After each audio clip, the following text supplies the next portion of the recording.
All right. Well, those are the three strengths that the fides offer. Are there any weaknesses for fideism? Well, it does seem like maybe there are a couple, maybe three weaknesses here. Well, what are our authors going to talk about? So we have an occasion throughout our discussion of fideism to dispel some of the most common misconceptions about the fideist position, which I do think they did a really good job of this being the hardest one, because it is easy to kind of reject it just offhand.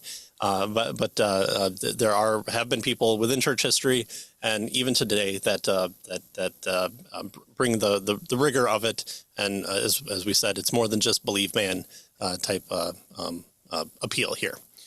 Well, 3 points bear repeating before we identify some of the weaknesses in this approach to apologetics. First, fideism is not an inherently irrational position. It is not irrational to claim that human reason is incapable of constructing a logically coherent account of such mysteries as the Trinity and the Incarnation. It is not irrational to use reason to show that reason has its limits in matters of faith. Again, if you are talking about something that is outside of the universe and that a bigger intelligence, a bigger mind is the one that infused his thinking into creation, there might be some limitations on that of being able to reflect that or understand it or to have the full grasp, again, because you're kind of talking about these kind of two different realms as well. Right. All right. And then secondly, they tell us that fideism is not pure subjectivism, right? Fideism does not deny objective reality or the objective character of God's revelation.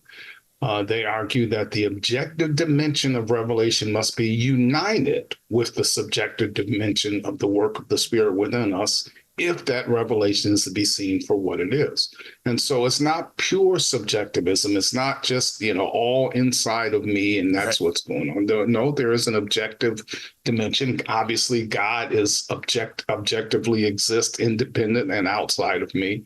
And so we have to kind of unite those two things is what they're suggesting. And right. So it's not pure subjectivism.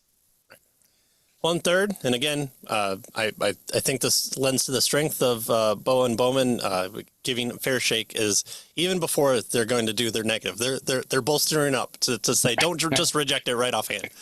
But the third one is that fideism is not opposed to all apologetics. Fideists often speak as if it were, but in fact, Fideists practice a kind of indirect apologetics on their own.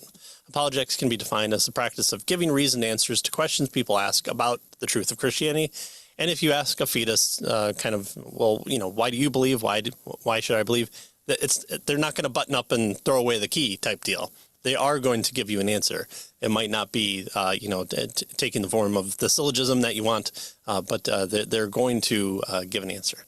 So on the basis of this definition, fideism is clearly a form of apologetics. And I think that at least out of anything has been made the case here in these chapters. Yeah, good.